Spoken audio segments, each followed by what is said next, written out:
Bonjour Martine, ce n'est que moi. Tu sais qui c'est? L'affreux Jojo de Facebook. Ça va ma puce? Ton Mimi va bien? Il t'a bien fait ronronner? Bah j'espère, oui quand même. Je t'avais promis quelque chose hier. C'était de te dire un poème sur notre petit nid là, avec ma caméra et tout mon bazar quoi. Alors, chose promise, chose due, je vais donc le faire. Alors c'est un poème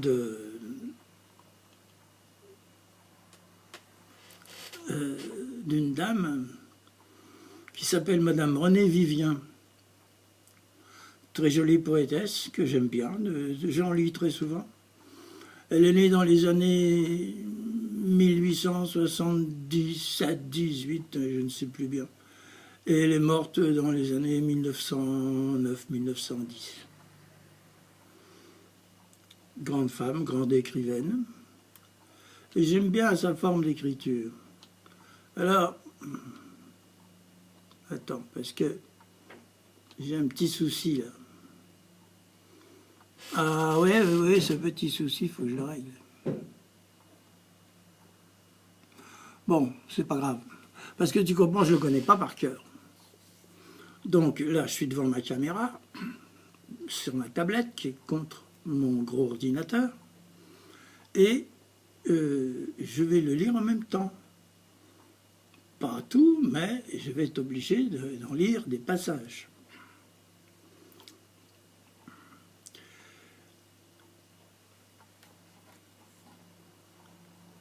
Et c'est ce que je vais faire.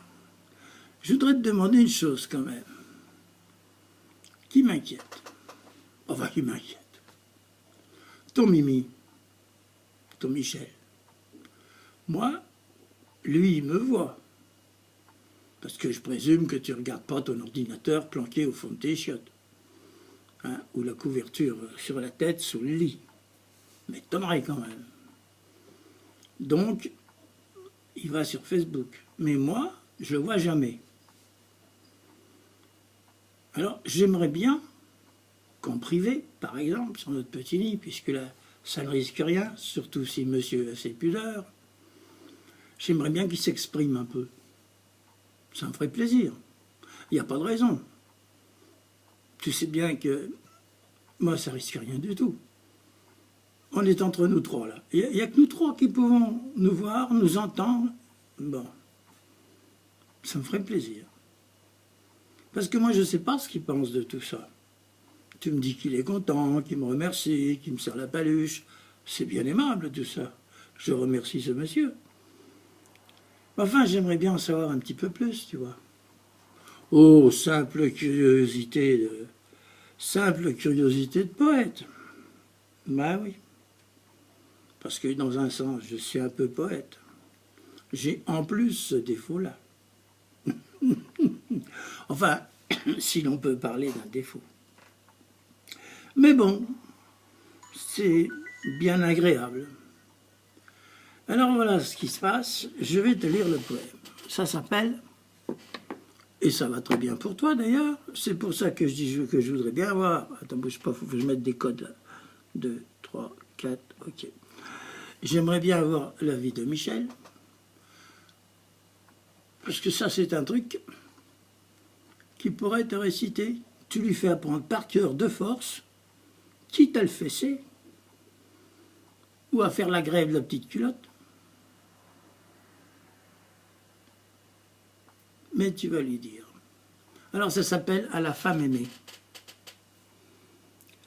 Lorsque tu vas, à pas réfléchi dans la brume, le ciel mêlait aux ors le cristal et les reins.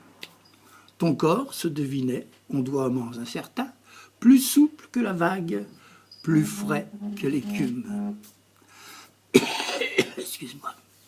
Le soir d'été semblait d'un rêve oriental, de rose et de santal.